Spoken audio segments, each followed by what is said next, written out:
आज है शरद नवरात्रि कन्या भोज, तो उसी की तैयारी में सबसे पहले की है हमने पूरे घर की साफ़ सफाई। यहाँ पे मम्मी बना रही हैं सबके लिए चाय।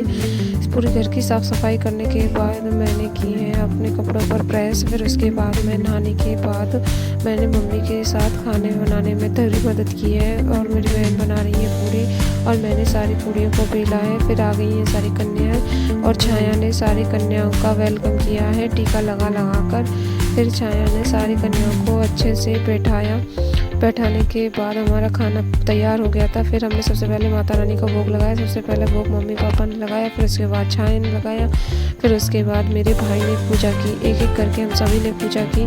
फिर उसके बाद मेरी बारी आई, फिर मैंने भी पूजा की। सबसे पहले हम कपूर सामग्री और माता रानी के भोग चढ़ाया। उसके बाद हलवा पूरी सब्जी का भोग लगाया।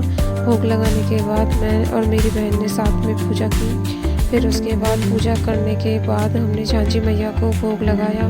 फिर गाय को रोटी देने के बाद हमने कन्याओं को भोजन कराया।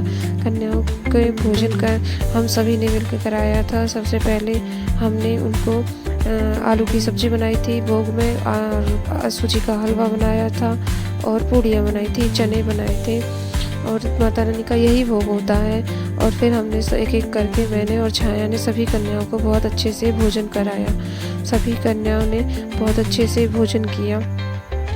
हमारे यहाँ पे नवमी मनाई जाती है, कहीं कहीं पे माता रानी की अष्टमी भी मनाई जाती है। फिर कन्याओं को खाना बहुत अच्छा लगा और हंस हंस के सारी कन्याएं खाना खा रही थी। हम वीडियो बना रहे थे तो सारी कन्याएं आपस में हंस रही थी। और फिर उन्होंने खाना खाने के बाद खाना जब पूरा हो गया था, फिर उसके बाद मेरे मम्मी पापा ने सभी कन्याओं की पैरों की धुलाई की। पैर धुलाई करने के बाद मम्मी पापा दोनों कन्याओं को दक्षिणा दे रहे थे। उनके पैरों के धुलाई करने के बाद उनका आशीर्वाद ले रहे थे। सभी कन्याओं ने मम्मी पापा को आशीर्वाद दिया। कन्याओं का आशीर्वाद बहुत अच्छा होता है। इसे कहते हैं कि लड़कियों में साक्षात देवी माँ का स्वरूप होता है, खासकर छोटे बच्चों में। फिर उसके बाद पूजा होने के बाद छाया उन बच्चों के लिए छोटे छोटे गिफ्ट लेकर आई थी। उन्होंने एक एक करके सभी बच्चों को गिफ्ट दिए। फिर पापा ने सभी बच्चों को एक एक करके केले दिए और कन्या भोज पूरा हो गया। फिर सारी कन्याएं अपना अपना सामान लेकर घर को चली गई। इस तरीके से हमारा कन्या भोज पूरा हुआ और फिर उसके बाद हम सब ने खाना खाया और